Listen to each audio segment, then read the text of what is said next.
দেখো বন্ধুরা, আমি কেমন আলুর পরোটা করছি।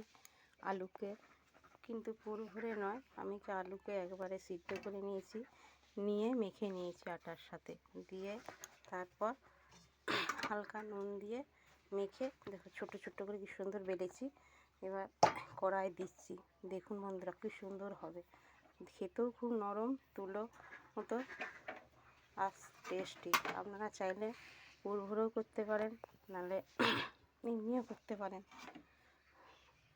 দেখুন বন্ধুরা কেমন নরম তুলে হয়েছে একেবারে। দেখুন সফট, একবারে ছিললে এখনই নরম হয়ে যাবে।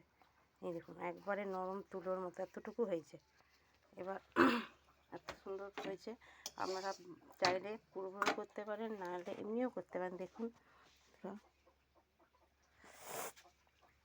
আমি কিন্তু তাড়াহুড়ার জন্য আমি পুর ভরে নিই, এমনি নাইনগালি আটার সাথে মেখে রুটিটা বানিয়ে দিই।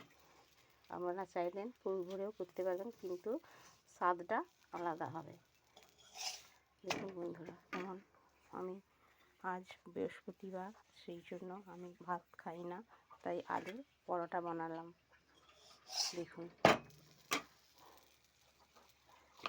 যদি ভালো লাগে আপনাদের কমেন্ট করবেন, লাইক করবেন এবং একটা শেয়ার করে দেবেন।